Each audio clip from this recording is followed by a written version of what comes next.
దేవునికి మహిమ కలుగునుగాక. మంచిది. ఈ రాత్రి దేవుని యొక్క ప్రత్యేకమైన ప్రణాళిక ఈ రీతిగా ప్రభు సన్నిధిలో కూడుకొని ప్రభుని ఆరాధించడానికి, స్తుతించడానికి చక్కటి సహాయాన్ని ప్రభువారు మనకు అనుగ్రహించి ఉన్నాడు. మరి త్వరితముగా దేవుని యొక్క వాక్యంలోనికి మనం వెళదాం. అందరూ వాక్యాన్ని వినటానికి సిద్ధపడి ఉన్నారా? శ్రేష్టమైనటువంటి దినాన ఈరోజు దేవుడు నాతో ఏం మాట్లాడను ఉద్దేశించి ఉన్నాడో, దేవుడు నన్ను ఏ రీతిగా మరి తన పని కొరకు లేదా తన నామ ఘనత కొరకు ఏ రీతిగా వాడుకొనబోతున్నాడో అని హృదయంలో ఒక చిన్న ఆశతో ప్రభు నన్ను వాడుకోవాలి, ప్రభు నన్ను తన పని కొరకు మలుచుకోవాలి, లేదా ప్రభు నన్ను తన మహిమకు నన్ను ఏర్పరచాలి అనేటువంటి ఆలోచనల చేత మనం దేవుని వాక్యాన్ని వినగలిగితే విన్న రెండు మాటలైనా చక్కగా హృదయంలోనికి వెళతాయి. హృదయంలో ఉన్న మాట మరి దేవుని యొక్క చిత్తాన్ని జరిగించడానికి మనల్ని బలపరిచింది. దేవునికి స్తోత్రం కలుగును గాక. అనాలోచనగా నిర్లక్ష్యంగా దేవుని వాక్యం వినద్దు. ఎందుకంటే యేసు ప్రభు వారిని ఆహ్వానించినటువంటి ఇంటి పరిస్థితి ఒకటి చెప్తున్నారు. ఆ ఇల్లు అంటే యేసుక్రీస్తు ప్రభు వారికి ఎంతో ఇష్టం. ఎవరా ఇల్లు ఎవరిదంటే మార్తా మరియల ఇల్లు కదా, మనందరికీ బాగా పరిచయమే. తరచుగా యేసుక్రీస్తు ప్రభువారు ఆ ఇంటిని దర్శించడం, ఆ ఇంటిలో ఉన్నటువంటి వ్యక్తులతో మాట్లాడడం. కానీ ఒక సమయం వచ్చేసరికి యేసు ప్రభువారు వచ్చినప్పుడు ఆ ఇంట్లో ఉన్నటువంటి కుటుంబ సభ్యులే ఒకరేమో ఇంటి పని పాటల్లో లేదా ఆయన్ని మెప్పించాలనో ఆయన సంతోష పెట్టాలన్నటువంటి విధానంతో ఇంట్లో చాలా పనులు పెట్టుకొని బిజీగా ఆమె తన కార్యక్రమాలను కొనసాగించుకుంటుంది. ఒక ఆమె మాత్రం యేసుక్రీస్తు ప్రభువారి యొక్క పాదాల దగ్గర కూర్చొని ఆయన నోటి మాటల వైపు లేదా ఆయన పెదవుల వైపు ఆశగా ఎదురు చూస్తూ ఆయన మాటల కొరకు తపించిపోతుంది.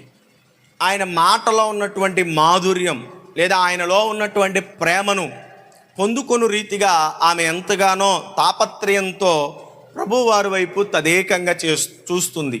యేసుక్రీస్తు ప్రభువారు వీరిద్దరిని గురించి అంటున్నాడు, మరియా, మార్తా, నువ్వు విస్తారమైన పనుల చేత చాలా బిజీ అవుతున్నావు, చాలా టెన్షన్ పడుతున్నావు. అది అనవసరం. నీకు ఉత్తమమైనది ఏంటంటే మరియా ఎన్నుకున్నది చూసావా, ఉత్తమమైనది అదే అవసరం. ఏంటది? దేవుని మాటలు వింటాం కదండి. లోకరీత్యా చాలామంది చెప్పే మాటలకను యేసుక్రీస్తు ప్రభువారు చెప్పే మాటలు లేదా ఆయన గురించి చెప్పే మాటలకు చాలా వ్యత్యాసం ఉంది కదండి. కొన్ని మాటలు బ్రతికిస్తాయి, కొన్ని మాటలు చంపేస్తాయి అంట కదండి.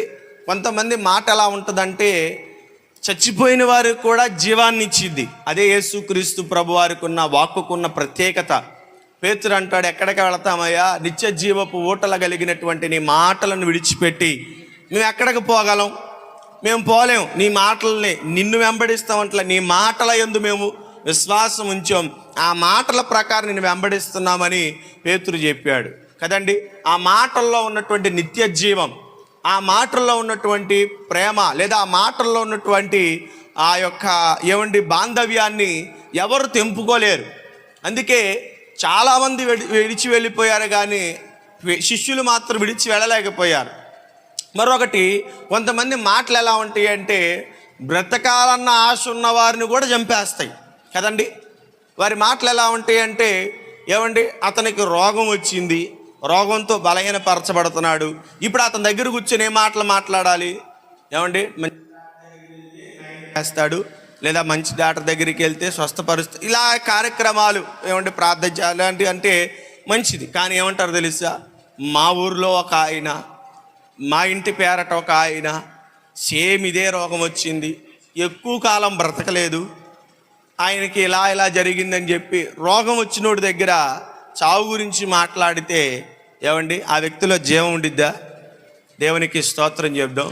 ప్రియమైనటువంటి దేవుని ప్రజలారా, యేసుక్రీస్తును గురించిన వాక్కు ఏదైనా సరే జీవాన్ని ఇచ్చింది. త్వరితంగా మన వాక్యంలోకి వెళదాం. 2 కొరింథీయులకు రాసిన పత్రిక అపోస్తుడైన పౌలు కొరింథీలో ఉన్న సంఘానికి రెండవ మారు పత్రిక రాస్తున్నటువంటి పత్రిక, మొదటి అధ్యాయం 19-20 వచనాలు మనం చదువుకుందాం. రెండవ కొరింథీలకు రాసిన పత్రిక మొదటి అధ్యాయం 19-20 వచనాలను చదువుతున్నారు. జాగ్రత్తగా దేవుని వాక్యాన్ని విందాం. మా చేత అనగా నా చేతను, సిల్వాను చేతను, తిమోతి చేతను మీలో ప్రకటింపబడిన దేవుని కుమారుడగు యేసుక్రీస్తు అవునను చెప్పి కాదను వాడునై ఉండలేదు, కానీ ఆయన అవునను వాడునై ఉన్నాడు. దేవుని వాగ్దానములు ఎన్ని అయినను అన్నీయు క్రీస్తునందు అవునన్నట్టుగానే ఉన్నవి గనుక మన ద్వారా దేవునికి మహిమ కలుగుటకై అవి ఆయన వలన నిశ్చయములై ఉన్నవి. దేవునికి స్తోత్రం కలుగునుగాక. దగ్గరగా చెప్దామా? మంచిది. ప్రియమైనటువంటి దేవుని ప్రజలారా, అపోస్తలుడైనటువంటి పౌలు కొరింథీలో ఉన్న సంఘానికి మరొక మారు ఉత్తరం రాస్తూ 15 నుంచి సుమారుగా 24 వచనాల వరకు ఉన్నాయి. అంటే తాత్పర్యాన్ని వివరించడానికి పౌలు భక్తుడు సంఘానికి రాస్తున్నటువంటి లేఖలో 15 నుంచి ఉన్నటువంటి మాటలలో పౌలు భక్తుడి గురించి కొరింథీలో సంఘానికి కొంచెం అపోహ, కొంతమంది అబద్ధ ప్రవక్తలు బయలుదేరి పౌలును గురించి తప్పుడు రీతిగా మాట్లాడుతూ వస్తున్నారు. వారి మాటలను ఖండించడానికి, వారి మాటలను అతడు త్రిప్పికొట్టడానికి ఈ రెండవ పత్రికను రాస్తూ తాను ఏ రీతిగా సంఘానికి తన్ను తాను బయలుపరుచుకోవాలనుకుంటున్నాడో పౌలు భక్తుడు 15 నుంచి మనం చదువుకున్న 20 వచనాల వరకు చాలా విషయాలు రాసిపెట్టి ఉంచాడు. ఎందుకు పౌలు భక్తుడి పత్రిక రాయాల్సి వచ్చిందంటే, కొరింథీలో ఉన్నటువంటి సంఘానికి చాలా చక్కగా ఆధ్యాత్మికంగా కట్టబడుతుంది, దేవునిలో ఎదుగుతుంది, ఆధ్యాత్మికంగా అన్ని విషయాల్లో వృద్ధి పొందుతున్నటువంటి సంఘములో కొంతమంది దుర్బోధకులు, తప్పుడు బోధకులు బయలుదేరి వెళ్ళి, ఇదిగో పౌలు భక్తుడు చెప్తున్న మాటలు అవి అబద్ధాలు, ఏది బోధిస్తున్నాడో అది సక్రమైనది కాదు. మరొకటి ఖచ్చితంగా చెప్పాలంటే పౌలు ఒకసారి మీతో మాట్లాడాడు. ఏమని మాట్లాడాడు? చదవండి. 16వ అధ్యాయంలో మొదటి నుంచి ఉన్నటువంటి మాటలు నేను చెప్తాను. 16వ అధ్యాయము 4 నుంచి ఉన్నటువంటి మాటలు చదవండి. అక్కడ ఏమని రాయబడుతుందో 16వ అధ్యాయం మొదటి కొరింథీలకు రాసిన పత్రిక, క్షమించండి, నేను కూడా వెళ్ళుట యుక్తమైన ఎడల, అయితే మాసిదోనియాలో గనుక మాసిదోనియాలో సంచారమునకు వెళ్ళినప్పుడు మీ వద్దకు వచ్చేదను, అప్పుడు మీ వద్ద కొంతకాలం ఆగవచ్చును. ఒకవేళ శీతాకాలమంతయు గడుపుదును, అప్పుడు నేను వెళ్ళడి స్థలమునకు మీరును నన్ను సాగనంపవచ్చు. ఈ మొదటి కొరింథీల పత్రికలో రాస్తూ ఆఖరి అధ్యాయంలో పౌలు అంటున్నాడు, నేను మాసిదోనియాకు ప్రయాణమే వెళుతున్నాను. ఈ ప్రయాణంలో నేను మరి తిరిగి వచ్చేటప్పుడు మేము కొరింథీలో కొంతకాలం నిలవవలసినటువంటి వాడిగా ఉండాల్సి వచ్చింది. నేను ఆగుతాను, అవసరమైతే కొన్ని రోజుల పాటు మీ దగ్గర ఉంటాను, కాబట్టి ఇప్పుడు నేను ప్రయాణమే వెళుతున్నానయ్యా, నా ప్రయాణాన్ని కొనసాగించినట్లుగా మీరు మనసు నిలపండి అని చెప్పి కొరింథీలో ఉన్న సంఘానికి ఒక లేఖ రాస్తూ పౌలు భక్తుడు పంపించాడు. అనుకొనని కారణాల చేత, అనుకొనని పరిస్థితుల్లో పౌలు అన్న మాటను నిలబెట్టుకోలేకపోయాడు. చూడండి ప్రియమైనటువంటి దేవుని ప్రజలారా, దేవుని సేవ విస్తారంగా జరుగుతుంది. అనేక ప్రాంతాలకు బయలుదేరి వెళుతున్నాడు, అనేక పట్టణాలకు వెళుతున్నాడు, అనేక దేశాలు దాటుతూ దేవుని పని కొరకు విస్తారమైనటువంటి ప్రయాసతో కూడినటువంటి పని చేస్తుంటే కొన్నిసార్లు అన్నమాట నిలబెట్టుకోలేనటువంటి పరిస్థితుల్లో పౌలుండగా, పౌలును గురించి సంఘంలో ఒక నానుడు, ఒక తప్పుడు బోధ ఏం బయలుదేరిందంటే, ఇదిగో పౌలు చెప్పే మాటలు ఖచ్చితం అనుకుంటున్నారా? పౌలు బోధ ఖచ్చితమైంది అనుకుంటున్నారా? పౌలు ప్రకటించేటువంటి మాట ఖచ్చితమైంది అనుకుంటున్నారా? అవసరమైతే చూడండి, పౌలు ఈ రీతిగా ఒకరోజు మీకు చెప్పాడు, నేను మాసిదోనియా పట్టణం వెళుతున్నాను, అక్కడ నేను తిరిగి వచ్చిన తర్వాత మీ దగ్గర కొంతకాలం ఉంటానని చెప్పాడు. ఇప్పుడు తీరా చూస్తే పౌలు దాటిపోయాడు. అంటే పౌలు మాటలో నికరం లేదు, నిలకడ లేదు. పౌలు బోధ తప్పు, పౌలు చెప్పే అన్ని అబద్ధాలని చెప్పి సంఘంలో ఒక తప్పుడు బోధ చేసేటువంటి వారు లేచాడు. ఎంత భారమో తెలుసా, ఎంత బాధో తెలుసా? సంఘాన్ని ఆత్మీయంగా నడిపించవలసినటువంటి ప్రజలు సంఘాన్ని ఆత్మీయంగా నడిపించుకుంటున్నటువంటి సేవకునికి విరోధంగా మార్చడం వలన, విరోధంగా తిప్పడం వలన పౌలు ఎంతో ఆవేదన పడుతున్నాడు. మొదటి కొరింథీ పత్రిక అంతా ఒక రీతి అయితే, పౌలు రాసిన పత్రికలన్నీ ఒక రీతి అయితే, రెండో కొరింథీ పత్రిక మాత్రం చాలా ప్రత్యేకం. ఎందుకు ప్రత్యేకం అంటే తన ప్రయాస, తన పోరాటం, తన శ్రమలు, తను అనుభవించిన హింసలు సమస్తాన్ని కూడా ఈ రెండవ కొరింథీ పత్రికలో పొందుపరిచాడు. ఎందుకోసమో తెలుసా? పౌలు గురించి లేచిన ఆ తప్పుడు బోధన గురించి పౌలు ఖండితంగా మాట్లాడవలసి వచ్చింది. మీకు ఈ మాట రెండవ కొరింథీ పత్రికలో మనం చదువుకున్నటువంటి మొదటి అధ్యాయంలో 15వ వచనం కాడి నుంచి చదవండి.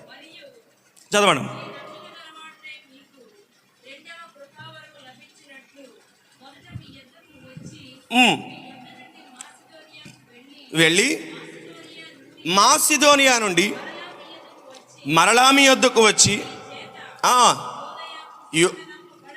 యోదయాకు సాగనంపబడవలని ఉద్దేశించి తిని, కావున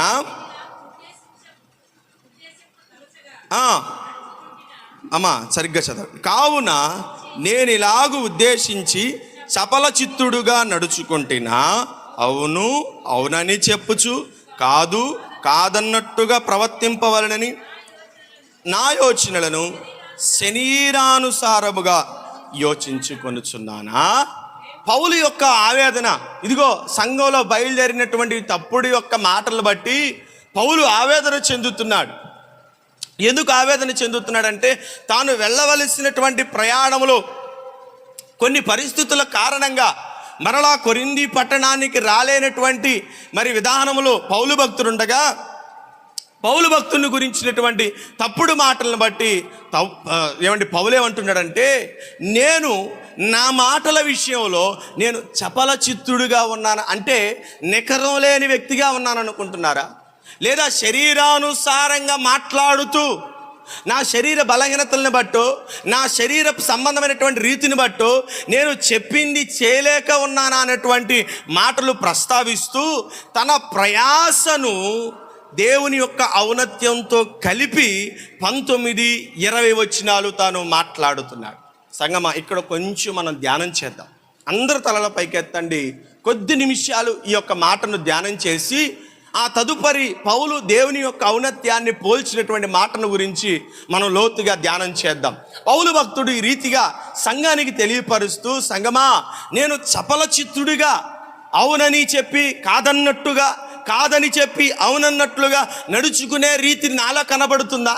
ఒకవేళ నా విధానంలో కనబడుతుందా? నేను చెయ్యాలి అనుకుంటున్నాను, నేను రావాలి అనుకుంటున్నాను, నేను మీ వద్ద ఉండాలి అనుకుంటున్నాను, కానీ పరిస్థితుల రీత్యా ఏమో కానీ తాను అక్కడికి వెళ్ళలేనటువంటి కారణం చేత పౌలు ఉంటుంటే సంఘంలో తప్పుడు బోధలు బోధించేటువంటి వారు లేచారు. ఎంత ప్రయాసపడ్డాడు పౌలు సంఘమును గురించి. ఆ కొరింథీ సంఘము మిగిలిన సంఘాల అన్నిటికంటే పౌలు భక్తుడు కొరింథీ సంఘాన్ని అమితంగా ప్రేమించాడంట. ఎంతో గొప్పగా ప్రేమించాడు. ఈ ప్రేమించినటువంటి సంఘములో ప్రజల మనస్సులు ఈ రీతిగా మార్చబడుతున్నాయని గుర్తెరిగిన పౌలు తన ప్రయాసను, తన ఆవేదనను, తన శ్రమను, తన ఇబ్బందిని సంఘానికి తెలియపరుస్తున్నాడు. సంఘమా, నేను చపల చిత్తుడిలాగా ఉండట్లేదు, నేను శరీరానుసారంగా నడుచుకునట్లేదు. కొన్ని ప్రయత్నాలు, కొన్ని మాటలు చెప్పి అవి కుదరనన్నట్లుగా, జరగవన్నట్లుగా నేను తప్పుడు మాటలు పలికేటువంటి వ్యక్తిని కాదు. నా ప్రయాస మీకు తెలుసు, నా భారం మీకు తెలుసు, నేను పడుతున్న ఇబ్బంది మీకు తెలుసు, నేను ఎదుర్కొంటున్న సమస్యలు మీకు తెలుసు. ఆ పరిస్థితుల మధ్యలో నేను చేయాలనుకుంటున్నది ఒకవేళ చేయలేకపోవచ్చేమో, కానీ ఖచ్చితంగా నేను చెప్పిన మాటలు జరుగుతాయి అన్నట్లుగా పౌలు భక్తుడు కొరింథీలో సంఘానికి రాస్తున్నాడు. కొరింథీ సంఘం ఎంత విశిష్టమైనదంటే, కొరింథీ సంఘాన్ని గురించి కొన్ని విషయాలు మనం విని ఆ తదుపరి ఇంకా కొంచెం ముందుకు మనం వెళదాం. ఈ కొరింథీ సంఘం అనేది క్రొత్త నిబంధనలో అపోస్తులైన పౌలు స్థాపించిన అత్యంత ప్రాముఖ్యమైన మరియు అనేక సవాళ్ళను ఎదుర్కొన్న ప్రారంభ క్రైస్తవ సంఘాలలో ఒకటంట. క్రీస్తు శకం 50వ సంవత్సరాల ప్రాంతంలో పౌలు తన 2వ మిషనరీ ప్రయాణంలో ఈ యొక్క భాగంలో గ్రీస్తు దేశంలోని రేవు పట్టణమైన కొరింథీలో ఈ సంఘాన్ని ప్రారంభించాడు. ఈ సంఘం ఎదుర్కొన్నటువంటి సమస్యలు కానీ శోధనలు కానీ అనేకమైన ఉన్నాయి. ఈ పట్టణానికి చాలా విశిష్టత ఉంది. కొరింథీ పట్టణానికి చాలా విశిష్టత ఉంది. ఏంటంటే భౌగోళికమైన ప్రాధాన్యత.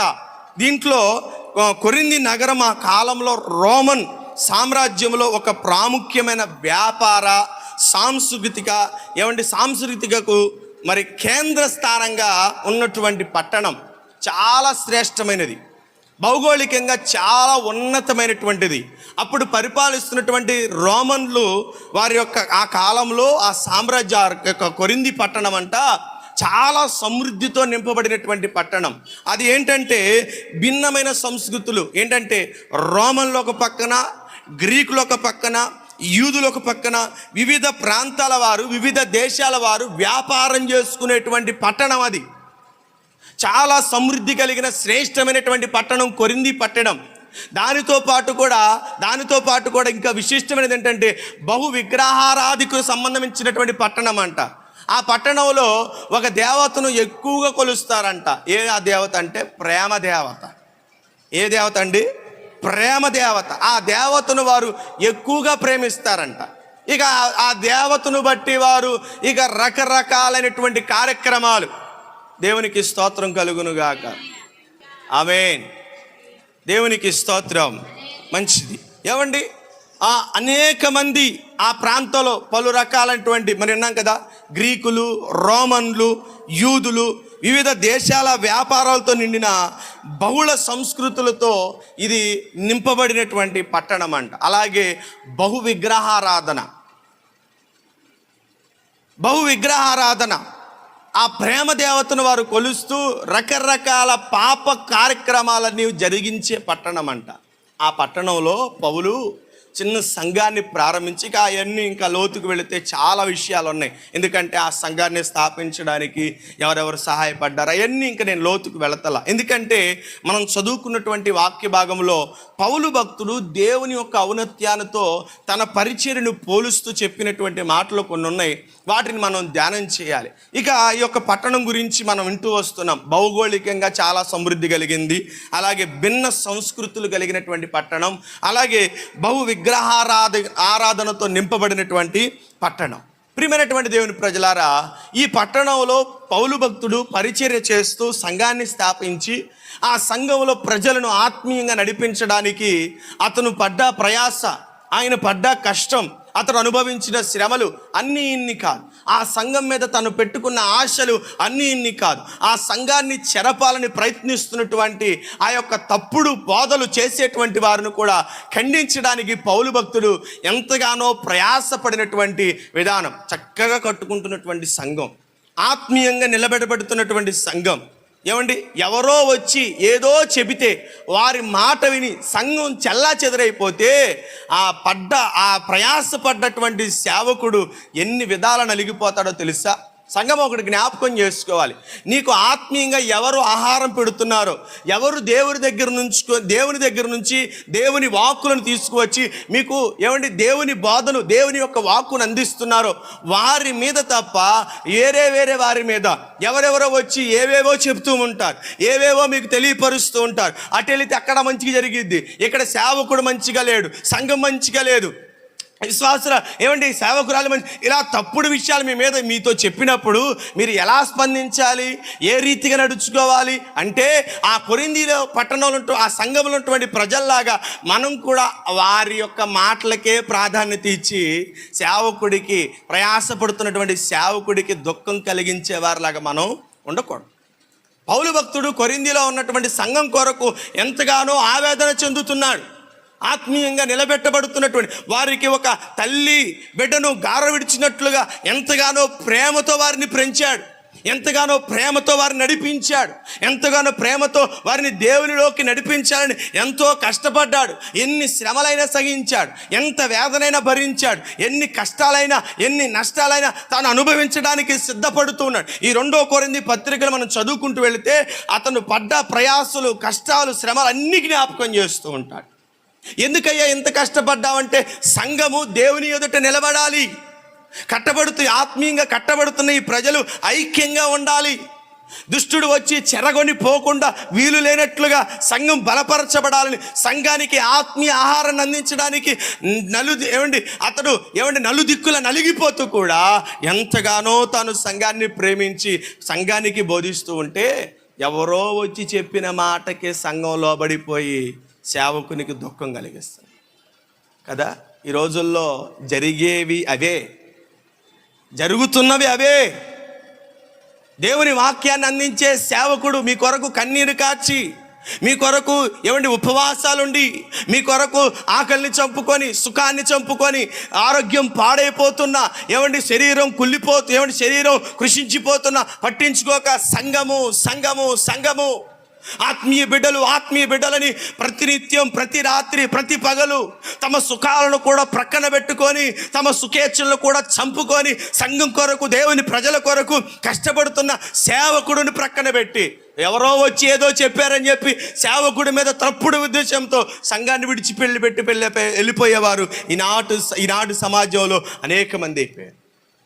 జ్ఞాపకం చేసుకోండి, నీ కొరకు కన్నీరు కార్చే సేవకుడు, నీ కొరకు ఉపవాసం ఉండి కడుపు చంపుకునే సేవకుడు నీ క్షేమం కొరకు కన్నీరు కార్చాలి కానీ, నీ బాగు కొరకు కన్నీరు కార్చాలి కానీ, నీకున్న పరిస్థితులు పోవాలి, చక్కపరచబడాలి, ఆత్మీయంగా ఎదగాలని కన్నీరు కార్చాలి కానీ, నీ విషయమై సేవకుడు గనక ఇబ్బంది పడి కన్నీరు కారిస్తే అది నీకు క్షేమం కాదు, నీకు క్షేమం అవ్వదు. నీ సేవకుడు నిన్ను బట్టి సంతోషించాలి. పౌలు భక్తుడు ఆ యొక్క సంఘమును గురించి ప్రస్తావిస్తూ పలానా సంఘం వారు, పలానా పట్టణంలో ఉన్న సంఘము ఇచ్చేటువంటి విషయంలో దాతృత్వం కలిగిందయ్యా, వారికంటే మీరు మిన్నా అని సంఘమును గురించి పదే వారి దాతృత్వం గురించి, వారి ప్రేమను గురించి తెలియపరుస్తూనే తన కష్టాన్ని కూడా తెలియపరుస్తున్నాడు. నిలబడిన సేవకుడు పైకి నీకు ఆడంబరంగా కనపడొచ్చేమో కానీ వారి లోపల చాలా పోరాటాలు ఉంటాయి, చాలా వేదనలు ఉంటాయి, చాలా దుఃఖాలు ఉంటాయి, కంటికి కనపడవు. బాగానే ఉంటున్నారుగా, బాగానే తింటున్నారుగా అన్నట్లుగా కనపడవచ్చు, కానీ వారు పడే ప్రయాస, వారు పడే కష్టం, వారు పడే వేదన అది భౌతికంగా కంటికి కనపడదు, ఆత్మీయంగా దాన్ని అర్థం చేసుకున్న వారికే తెలుస్తుంది. సేవకుడికి మనం భారంగా ఉండకూడదు. పౌలు అంటున్నాడు, సంగమా నేను మీకు భారంగా ఉండకూడదు అంటే వారి పరిస్థితిని పౌలు ఎరిగి, సంఘంలో ప్రజల పరిస్థితి ఎరిగి వారు ఎంత కష్టపడుతున్నారో, వారు ఎంత ఇబ్బంది పడుతున్నారో, వారు ఎన్ని ప్రతికూల పరిస్థితులు ఎదుర్కొంటున్నారో, కుటుంబాన్ని చక్కబెట్టుకొని ఆరోగ్యాన్ని నష్టపరుచుకొని వారు కష్టపడిన కష్టాజీతంలో తీసుకొచ్చి దేవునికి దశంభాగం ఇస్తూ దేవుని పరిచర్య కొనసాగాలని వారు ఇస్తూ గుప్పిళ్ళిస్తున్నటువంటి పరిస్థితిని ఎరిగి ఉండి పౌలు భక్తుడు, నేను మీకు భారముగా ఉండకుండా నిమిత్తం నేను కష్టపడుతున్నా. మీరు భారంగా మీ మీద భారం వేయకూడదనే ఆనాడు కొరింథీలో ఉన్న సంఘానికి పౌలు భక్తులు తెలియపరుస్తున్నట్లుగానే, సంఘమా సేవకుడు వచ్చినటువంటి ప్రజల యొక్క భారాన్ని తెలుసుకొని వారి భారమును గుర్తెరిగి వారికి తను మరింత భారముగా ఉండకుండా నిమిత్తం కొన్ని రీతిలో తను నలిగిపోతున్నప్పుడు సంఘము సేవకుడిని గుర్తెరగాలి తప్ప సేవకుల్లో ఉన్నటువంటి లోటులు, సేవకుల్లో ఉన్నటువంటి ఆ యొక్క బలహీనతలు చూచి సంఘము సేవకుడిని గాయపరిచేటట్లుగా ఉండకూడదు కదండి. మోషే నడిపించేటువంటి సమూహం అదొక సంఘం, కానీ ఆ సంఘంలో మోషేని ఎన్ని రీతిలుగా బాధ పెట్టారో, ఎన్ని రీతిలుగా తను దుఃఖపరిచారో. ఐగుప్తుని సుఖభోగాలు వదిలిపెట్టేశాడు, 40 సంవత్సరాలు అరణ్యంలో గొర్రెలు కాశాడు, 40 సంవత్సరాలు ఇశ్రాయేలులకు నాయకుడిగా ముందుండి నడిపించబడి ఐగుప్తులో సుఖభోగాలు అనుభవించినప్పుడు మోషే అంత కష్టపడలా, అరణ్యంలో గొర్రెలు కాసేటప్పుడు అంత కష్టపడలా, కానీ ఇశ్రాయేలీల సర్వ సమాజాన్ని అతను నడిపిస్తున్నప్పుడు అతను పడ్డ బాధ అంత ఇంత కాదు. దేవునితో మాట్లాడడం, దేవుని దగ్గర నలిగిపోతున్నాడు. ప్రజల దగ్గరికి రావడం, ప్రజలతో మాట్లాడడం, ప్రజల మధ్య నలిగిపోతున్నాడు. రెండిటి మధ్య మోషే నలిగిపోతూ కూడా సంఘానికి లేదా తను నడిపిస్తున్నటువంటి ప్రజలకు మేలే చేశాడు, కానీ ఎక్కడ కీడు చేయలేదు. అర్థమవుతుందండి?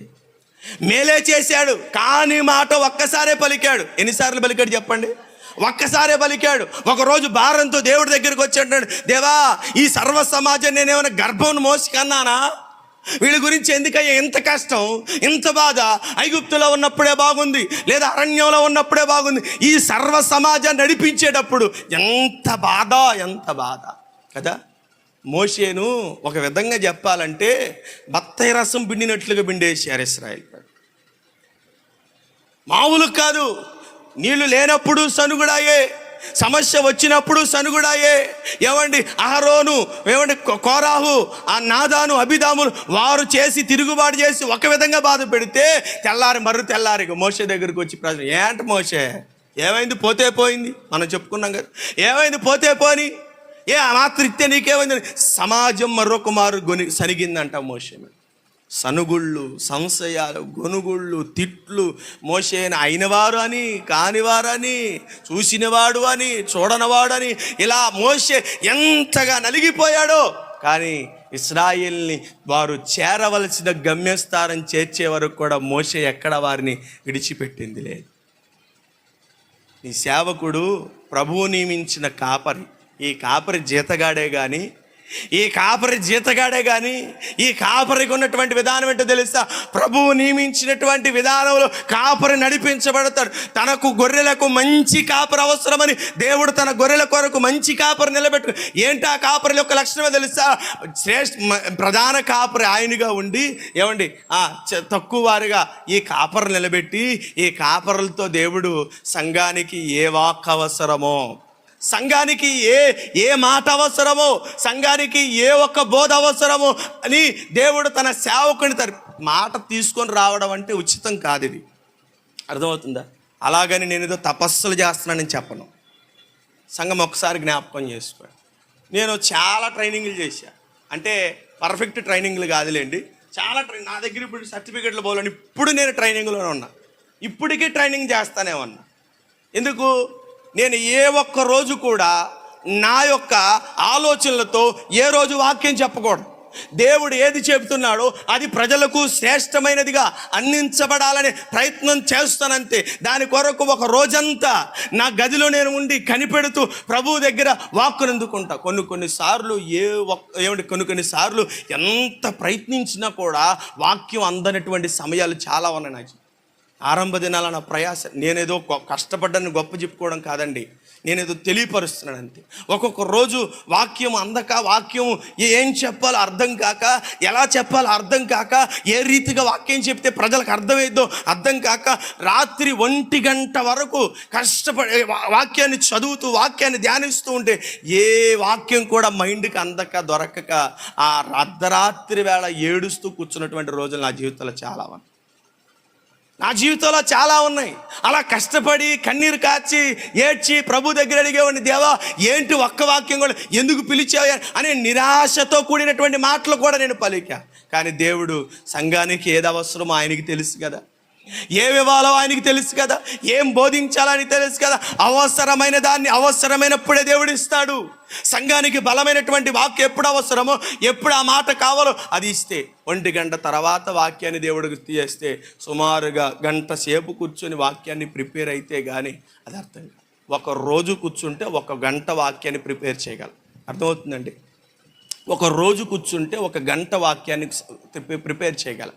అదే 2 గంటల వాక్యాన్ని ప్రిపేర్ చేయాలంటే దానికోసం ఎంత ప్రయాసపడాలి. ప్రియమైన సంఘమా, కొరింథీలో ఉన్న సంఘాన్ని బట్టి పౌలు ఆవేదన పడుతున్నాడు.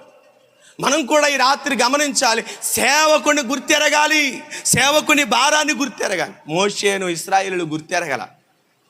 జ్ఞాపకం చేసుకుందాం. మనం ప్రాముఖ్యమైనటువంటి మాటలోనికి మనం వెళదాం. చదువుకున్నటువంటి వాక్య భాగం 2 కొరింథీయులకు రాసిన పత్రిక 1వ అధ్యాయం 19వ వాక్య భాగం. 2 కొరింథీయులకు రాసిన పత్రిక. మా చేత అనగా సిల్వా చేతను, తిమోతి చేతను మీలో ప్రకటింపబడిన దేవుని కుమారుడగు యేసుక్రీస్తు అవునని చెప్పి దేవునికి స్తోత్రం కలుగునుగాక. ముగ్గురు వ్యక్తులను ప్రస్తావిస్తున్నాడు. ఎవరా వ్యక్తులు? మొదట నా చేతను అంటే అపోస్తులుడైనటువంటి నా చేతను, పౌలు అనేటువంటి ఆ భక్తుని యొక్క చేతను. రెండవది సిల్వాను అంటే ఈయన ఎవరో తెలుసా?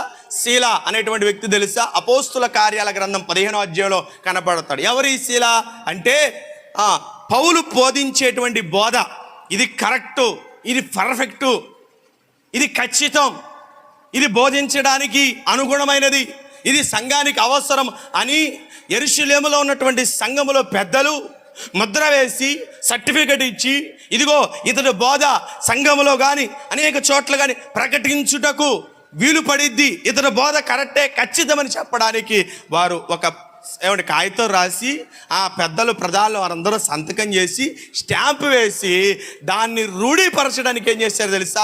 ఆ సమూహంలో ఉన్నటువంటి ఒక వ్యక్తిని పౌలు చేత ఇచ్చి పంపించారు. ఆ వ్యక్తి శీల. మరొక వ్యక్తి ఎవరు? తిమోతి. ఇతర గురించి కూడా మనకు తెలుసు కదా. విశ్వసించిన ఒక విశ్వాసురాలి యొక్క కుమారుడు, మంచి ఆధ్యాత్మికంగా నడిపించబడుతున్నటువంటి తిమోతి. ఈ ముగ్గురిని గురించి ప్రస్తావిస్తుంటున్నాడు. మా చేతను, సిల్వా చేతను, తిమోతి చేతను మీలో ప్రకటింపబడిన దేవుని కుమారుడైన యేసుక్రీస్తు అవునని చెప్పి కాదను వాడై ఉండలేదు గనుక అవును. చూడండి ఆయన ఏమై ఉన్నాడంటండి, ఏమై ఉన్నాడంట? ఇదిగో మేము ప్రకటించే మా దేవుడు ఎవరో తెలుసా? ఒకవేళ నా బోధలో మేము ప్రకటించేటువంటి మా విధానంలో ఒకవేళ అరమరికలు కనపడవచ్చు, మా విధానంలో అరమరికలు కనపడవచ్చు, కానీ మేము ప్రకటిస్తున్న దేవుడు ఎవరో తెలుసా? ఆయన ఎవరో తెలుసా? అవును అనేటువంటి విషయం తప్ప కాదు అనేటువంటి విషయము కనపడని ఏమండి పరిశుద్ధుడైన దేవుడు. దేవునికి స్తోత్రం కలుగునుగా.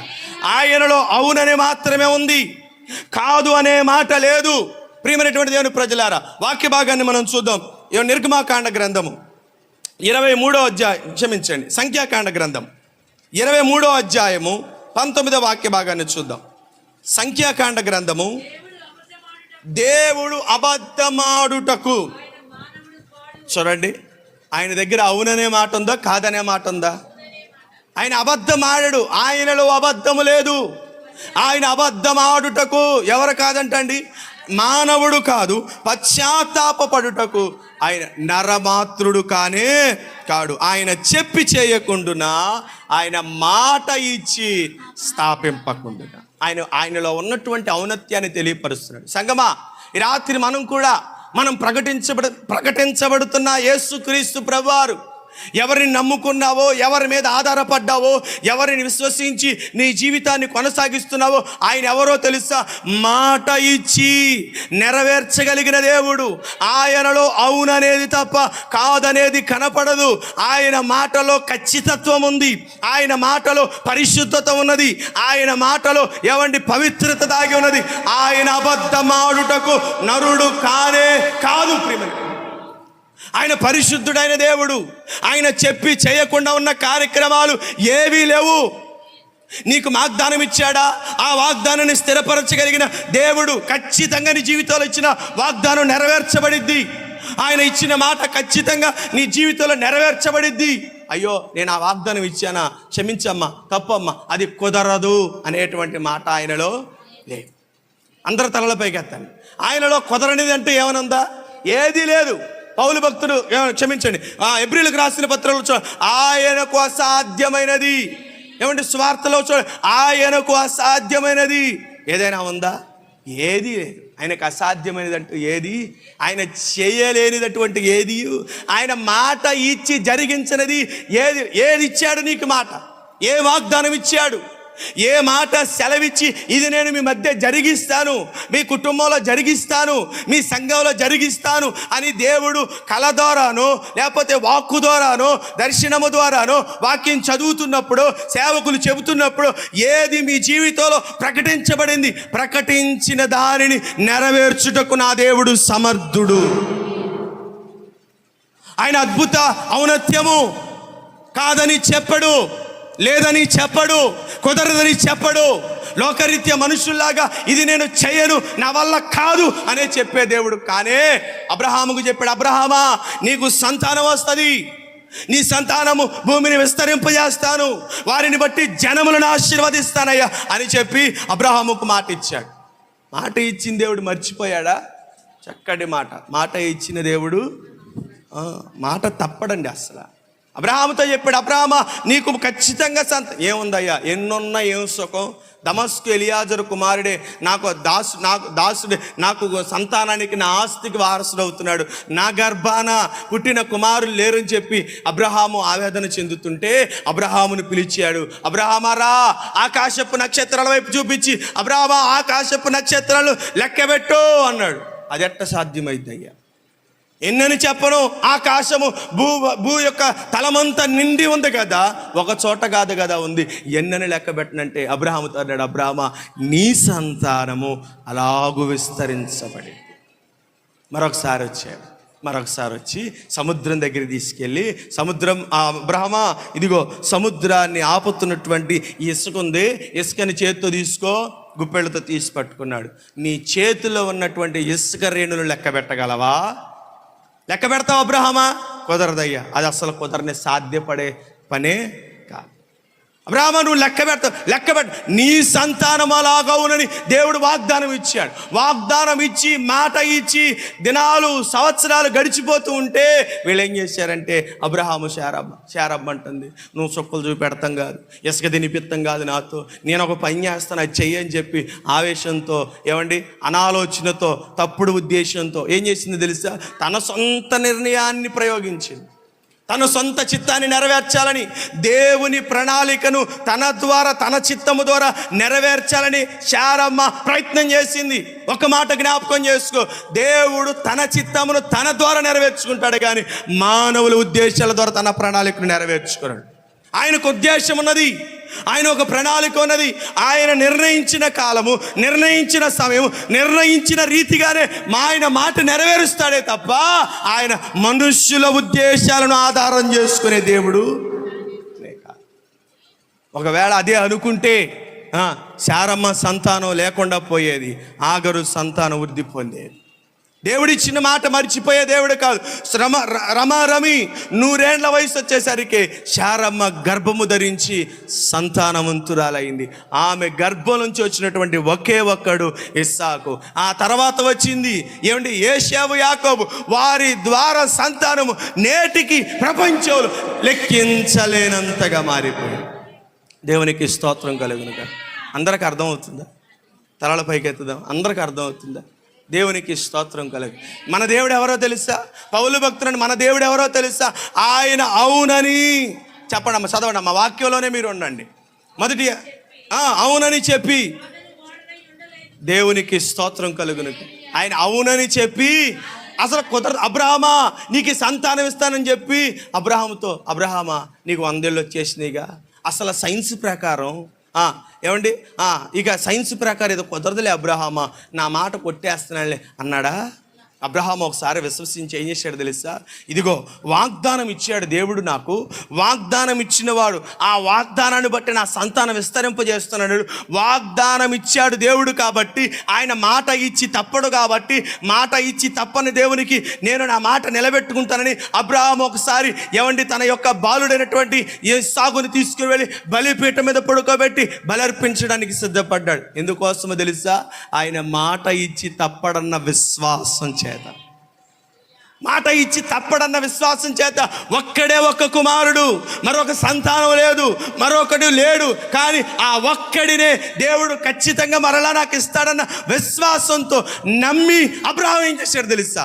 కుమారుని బలిగా ఇవ్వడానికి సిద్ధపడ్డాడు. అబ్రహాము విశ్వసించిన రీతిగా నువ్వు విశ్వసించగలిగితే నీ జీవితంలో దేవుడు ఏ వాగ్దానాలు చేశాడో, ఏవి మాట ఇచ్చి నీ జీవితంలో నెరవేరుస్తానని చెప్పి ఉన్నాడో వాటన్నిటిని దేవుడు ఖచ్చితంగా నెరవేరుస్తాడు. ఆయన అవునని చెప్పే దేవుడు, కాదని ఎంత మాత్రము చెప్పే దేవుడు కాదు. యెషయా గ్రంథంలో రాయబడింది కదా, నా మాట ఆకాశం నుండి కురియు మంచు లేదా వాన ఏ రీతిగా అది వ్యర్థంగా వెనక్కి తిరిగి వెళ్లకుండా ఏమండి ఉండిద్దో, నా మాట కూడా అంతే. అది ఖచ్చితంగా వచ్చిందా, అది వచ్చింది ఏదో ఒక కార్యం జరిగించి వెళ్ళిద్ది, అంతేగాని నిష్ప్రయోజనముగా మరలదంట. దేవునికి స్తోత్రం. ఏంటండి, నిష్ప్రయోజనంగా అది వ్యర్థంగా ఈ కుటుంబంలో ఈ మాట ఇచ్చాడండి. అసలు ఈ కుటుంబం అంత సఖ్యత కాదండి.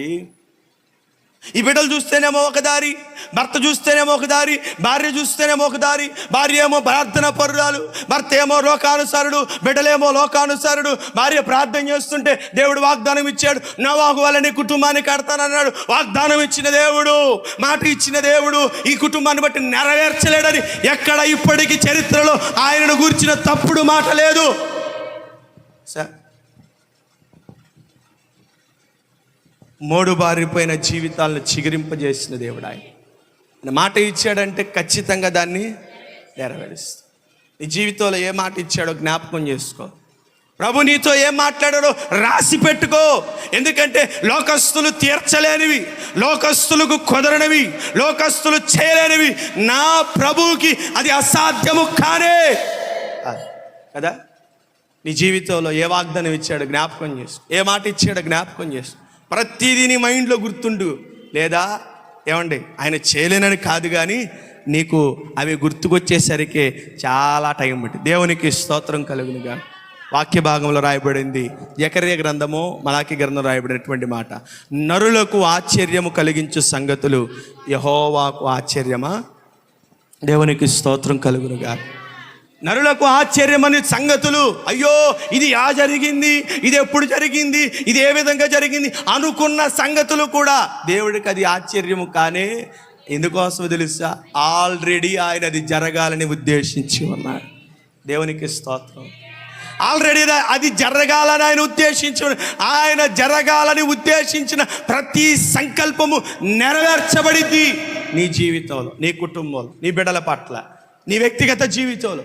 ఏది ఉద్దేశించాడు, ఏశావుతో మాట ఇచ్చాడు, యోసేపుతో మాట ఇచ్చాడు. అవునా? యాకోబు 12 మంది కుమారుల్లో 11వ వాడైనటువంటి యోసేపే కదా. కొంచెం పదాలు అలా తప్పినప్పుడు నాకు అందించండి. దేవునికి స్తోత్రం కలుగును గాక. హల్లెలూయా చెప్దామా? ఇసుకొచ్చిన వాళ్ళందరూ చెప్దాం.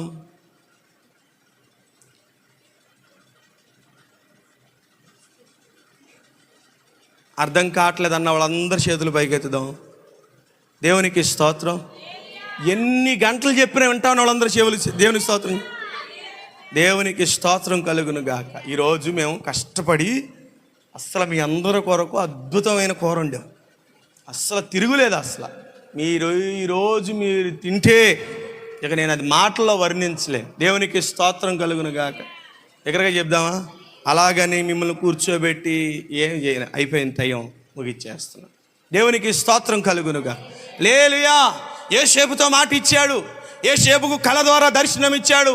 యోసేపు, ఇదిగో నీ నీ యొక్క సహోదరులందరూ నీ ముందు మోకరిల్లుతారు, ఇదిగో నీ తల్లిదండ్రులు ఒక దిన నీకు నమస్కారం చేస్తారు.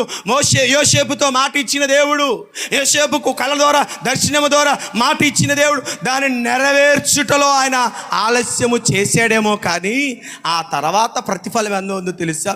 యోసేపు ఆశ్చర్యపడే రీతిగా దేవుడు వారిని అతని ముందు నిలబెట్టాడు. దేవునికి స్తోత్రం కలుగును.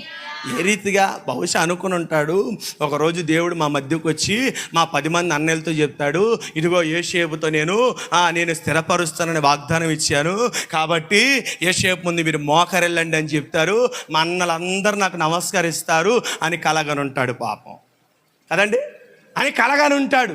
ఇగో మా తండ్రి దగ్గరికి వెళ్ళి, ఇదిగో యాకోబు, శ్రమ దినమున నేను నీతో మాట్లాడాను కదా, ఇప్పుడు నేను నీతో మాట్లాడుతున్నాను. నీ 11వ కుమారుడు నేను ప్రత్యేకపరుచుకున్నాను, కాబట్టి నువ్వు వెళ్ళి నీ కుమారుడు ముందు మోకరిల్లు అంటాడేమో అని అనుకున్నాడేమో బహుశా ఎవడి యోసేపు. కానీ అనుకున్న రీతిగా దేవుడు మార్గాలను ఉద్దేశాలు మార్చుకుని ఆయన ప్రణాళికను నెరవేర్చుకుంటూ వచ్చి ఎక్కడ తీసుకెళ్ళి పెట్టాడు తెలుసా? ఇప్పుడు కాదన్నా కూడా ఏం చేయాలి తెలుసా వాళ్ళు? దేవునికి స్తోత్రం. కాదన్నా కూడా ఏమంటే ఆడు మా తమ్ముడండి, కుదరదండి మాకు. నువ్వు మీ తమ్ముడు మీ అన్న తర్వాత సంగతి, నీ రక్త సంబంధం తర్వాత సంగతి. ముందెవరో తెలుసా? ఐగుప్తుని పరిపాలిస్తున్న ప్రభు అతడు. నువ్వు ఎవడవైనా సరే ముందు నిల్డౌన్, నువ్వు మోకాళ్ళ మీద ఉండాల్సింది అంతే. అంతేగాని కుదరదండి మా ఓడి ముందు, అస్సలు అయ్యి కుదిరే పని కాదు. వాళ్ళే ఏమయ్యారు తెలుసా? వారంతటా వాళ్ళే. ప్రియమైనటువంటి దేవుని ప్రజలారా, నీ జీవితంలో ఆయన ఇచ్చిన వాగ్దానాలు తప్పిపోవనే మాట ప్రభువును బట్టి విశ్వసించి చెబుతున్నా. తప్పిపోవాయి. అవి ఎంత మాత్రము నీ మధ్య నెరవేర్చబడకుండా వెళ్ళవు. ప్రభు ఇచ్చిన వాగ్దానం నీ జీవితంలో ఏదుందో అది జ్ఞాపకం చేసుకో. ఏ వాగ్దానం ఇచ్చాడో ఆ వాగ్దానాన్ని దేవుడు స్థిరపరుస్తాడు. నాకు ఒకరోజు నేను ఒక వాగ్దానం తీసుకున్నాను. ఆ వాగ్దానం కీర్తన గ్రంథంలో రాయబడినటువంటి నా నోటి మాటను నేను రద్దుపరచను. వాక్య భాగం చూడడం 88వ కీర్తన అనుకుంటా. దేవుడిచ్చిన వాగ్దానం కీర్తన గ్రంథం అధ్యాయం నేను మర్చిపోయాను రిఫరెన్స్ కొంచెం త్వరగా. నా నోటి మాటను నేను రద్దుపరచను, నా పెదవుల గుండా వెళ్ళినటువంటి మాటను కనబడ 89:34 చూడండి. నా నిబంధనను నేను రద్దుపరచను, నా పెదవుల గుండా బయలు వెళ్ళిన మాటను నేను, దేవునికి స్తోత్రం కలుగును గాక. ఏమంటున్నాడండి అక్కడ? ఏమంటున్నా? నా నిబంధన నేను రద్దుపరచను. నేను ఒక నిబంధన చేసుకున్న నీతో, ఈ నిబంధనను బట్టి నేను నిన్ను నడిపిస్తాను. ఈ నిబంధనను బట్టి మన ఇరువురుము ఒక అండర్స్టాండింగ్తో మన ఇద్దరు నడిపించబడతాను. ఒక నిబంధన చేసుకున్నాను. అబ్రహాముతో చేయబడిన రీతిగానే, ఇశ్రాయేలు ప్రజలతో చేయబడిన రీతిగానే క్రొత్త నిబంధన ఎలాగో దేవుడు ప్రతి ఒక్కరి జీవితంలో ఒక నిబంధన చేసుకున్నాడంట. నిబంధన దేవుడు ఏం చేయడు తెలుసా? రద్దుపరచడు. అస్సలు నిబంధన దాటిపోయే దేవుడు ఒక నిబంధన చేసుకున్నాడు. ఆ నిబంధనను బట్టి దేవుడు ముందుకు కొనసాగుతాడే తప్ప నిబంధనను రద్దు చేయడంట. రెండవది, నా పెదవుల గుండా బయలు వెళ్ళిన మాటను ఒక్కసారి మాట ఇచ్చాడంటే ఇక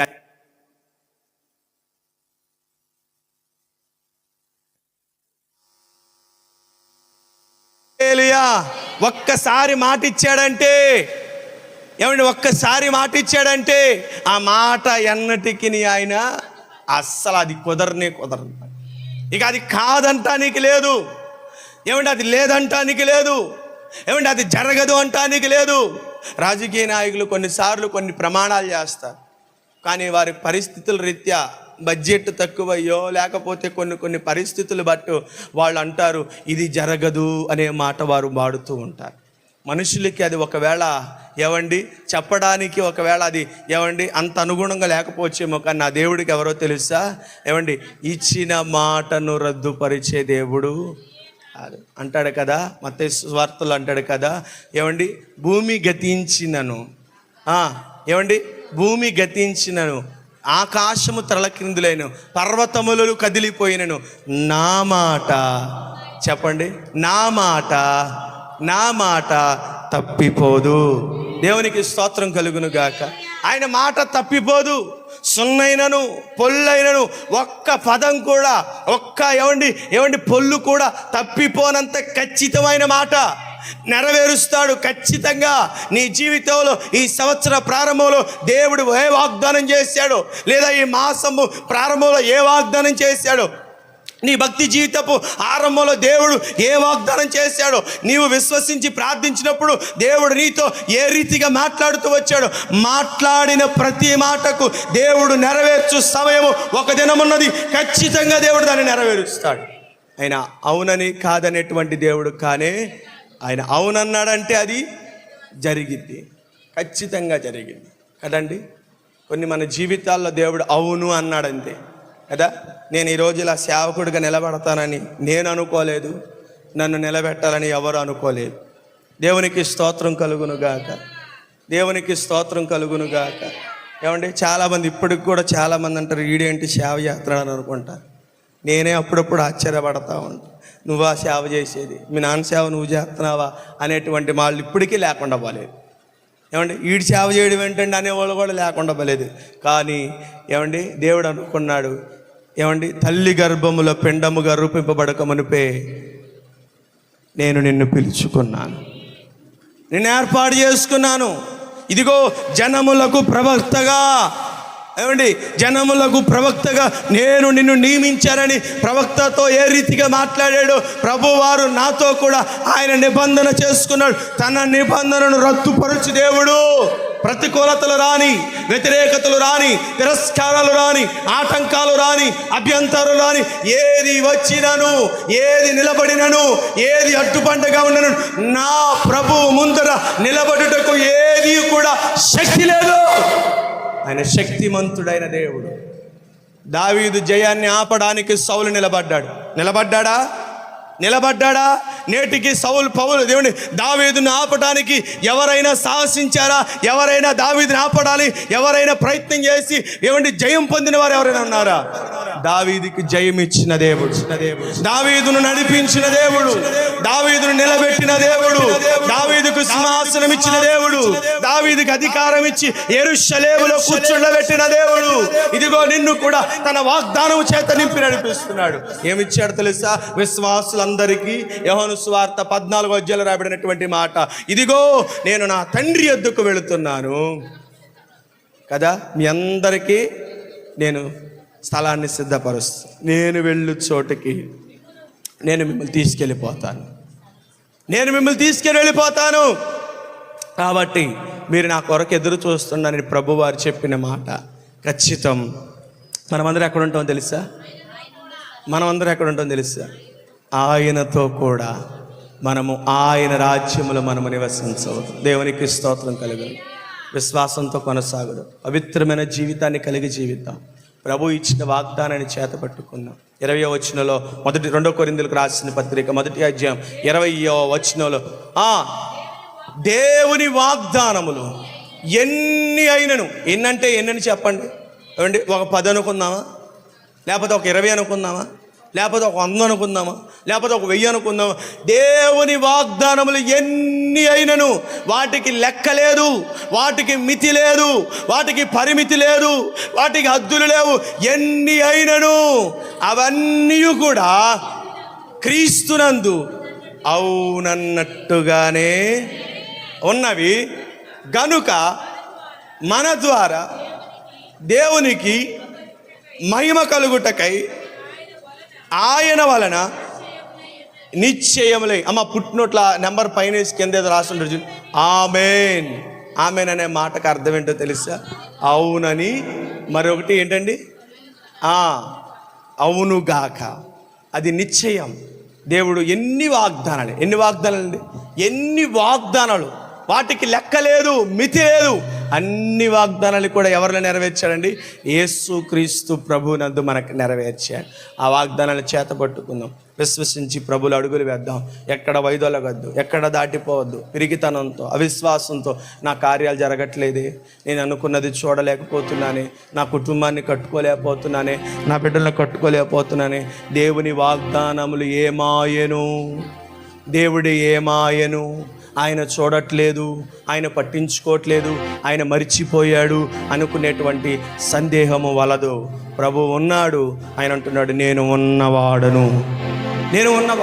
అవునను వాడు చెప్పుచున్నాడని చెప్పడమని మోషేకు ఇశ్రాయేలుకు పంపించాడు. అవునను వాడు ఉన్నవాడు అని చెప్పుచున్నవాడను నేను ఉన్నానయ్యా, నేను అవునని వాడను, నేను ఖచ్చితమైన మాట ఇచ్చేవాడు. దేవుని జనాంగమా, పౌలు భక్తుడు తన యొక్క బోధను క్రీస్తు వారి యొక్క వ్యక్తిత్వానికి జత చేస్తూ పలికిన మాట, ఆయన ఏ రీతిగా అవునని కాదన్నట్లుగా జీవిస్తున్నాడో, ఆయన మాటలు ఎలా నిఖచ్చితమందో మేము ప్రకటించు మా బోధ కూడా అంతే. మా బోధలో ఏ విధమైనటువంటి తప్పులు లేవు. క్రీస్తు ప్రకటించమన్నదే మేము ప్రకటిస్తున్నామని పౌలు ఎలా ఖచ్చితంగా చెప్తున్నాడు. ప్రభు పేరట చెప్తున్నాను, విశ్వసించి. నేను ఏ రోజు కూడా నా దురుద్దేశంతో కానీ నాకున్నటువంటి ఆశలతో నేను ఎప్పుడు దేవుని మాటలు చెప్పలేదు. ఎందుకోసమో తెలుసా? నేను ఏ రోజైనా వాక్యం సిద్ధపడే ముందు 1 గంట దేవుని సన్నిధిలో ప్రార్థన చేస్తున్నామని తెలుసా? దేవా, నీ ప్రజలు ఆకలి చేత వస్తారు, ఆత్మీయ ఆహారాన్ని పొందుకోవాలని వస్తారు, వారికి అవసరమైన వాక్కును అందించు ప్రభు అని ప్రతిదినం నేను ప్రతిరోజు చేసే ప్రార్థన అదే. ఆ ప్రార్థన దేవుడు ఆలకించి సంఘానికి ఏది అవసరమో, ఆత్మీయ బిడ్డలైనటువంటి వారు మీకు ఏది అవసరమో దేవుడు అది అనుగ్రహిస్తాడు. ఖచ్చితంగా దేవుడు అవును అనేవాడు, కాదనే మాట లేనివాడు. నీ జీవితంలో ఎన్ని వాగ్దానాలు ఇచ్చాడు, ఏ మాటలు ఇచ్చాడు, ఏవి ఇచ్చి నెరవేర్చకుండా ఇంకా ఆగినాయో ఖచ్చితంగా దేవుడు వాటన్నిటిని నీ జీవితంలో జరిగిస్తాడు. ఆయన మాట ఖచ్చితం, ఆయన మాట ఫలవంతమైనది, ఆయన మాట కార్యం జరిగించింది. విశ్వసించి, ప్రభా నేను ఇంకా కార్యాలు చూడలేకపోతున్నానయ్యా, ఆ యొక్క మాటలు నేను నా జీవితంలో నెరవేరుతాయో లేదో అన్న భయం నా జీవితంలో కలుగుతుందయ్యా. ఇంకా నా బ్రతుకు ఎలా ఉంటుందా, నా జీవితం ఇంకా ఎలా ఉంటుందా, నా కుటుంబం ఇంకా అలాగే కొనసాగిద్దా, మా కుటుంబం కట్టబడదా, దావీదన్నట్లుగా మా కుటుంబం అంతా నీ సన్నిధిలో ఉండదా, నా బిడ్డలంతా నీ సన్నిధిలో ఉండరా, ఏబు వలె అరుణోదయం లేచి నీ సన్నిధిలో ప్రార్థన చేస్తున్నాను, నా కుటుంబం గురించి కన్నీరు విడుస్తున్నాను. దేవా నా బిడ్డలు మారరా, నా భర్త మారరా, నా జీవితంలో ఏది మారదా ప్రభా, మార్పు అంటూ నా జీవితంలో రాదా ప్రభా అని నువ్వు ఏడుస్తూ ప్రార్థన చేసినప్పుడు దేవుడు నీతో ఒక నిబంధన చేశాడు. అది రద్దుపరచడం ఎవరి తరము కాదు. సాతానుడు వచ్చి కూడా దేవుని మీద ఉన్న నీ ప్రణాళికను ఎంత మాత్రం కూడా మార్చలేడు.